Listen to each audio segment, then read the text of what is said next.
Hey BookTube, let's talk about audiobooks and whether or not they're cheating.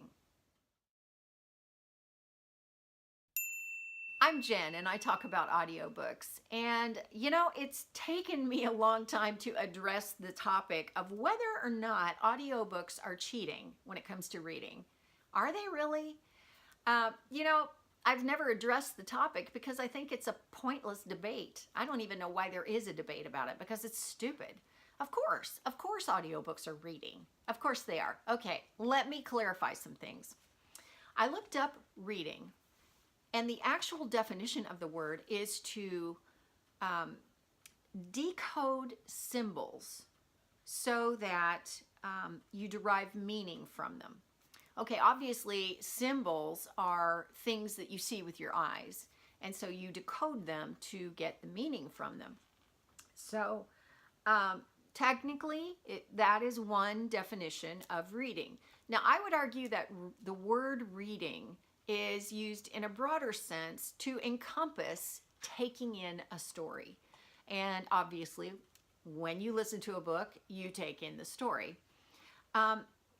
You always hear it in your head.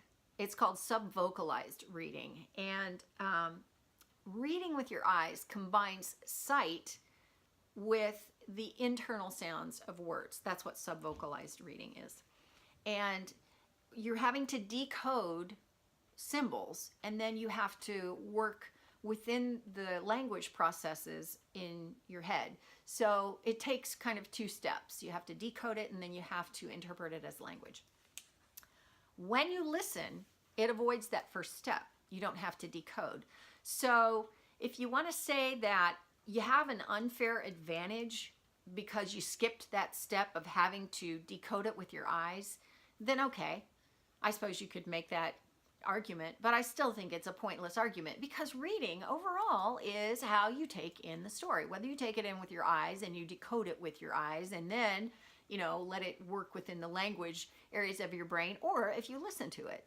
I read a couple of things. One article was from the Washington Post, and it said this: for the most part, listening and reading are the same thing.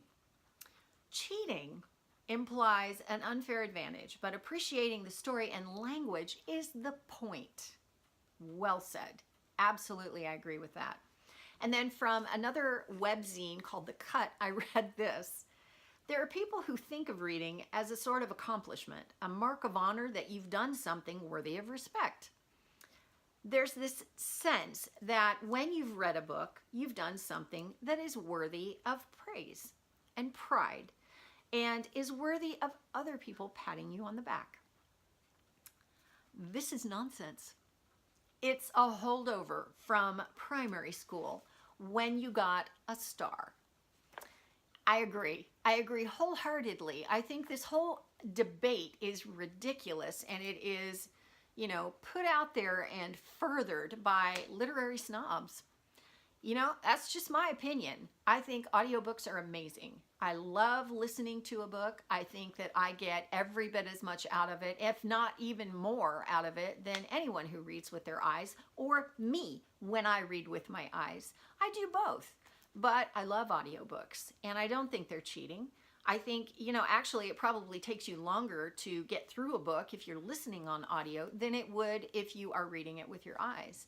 So I don't think it's cheating at all. I think that's just stupid. Let's just really, it's just pointless, which is why I've never addressed it till now. So there you have it. That's how I feel about it.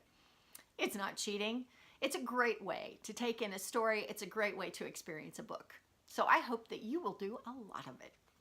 That's it for now for me, and I will see you next time. Thanks for watching.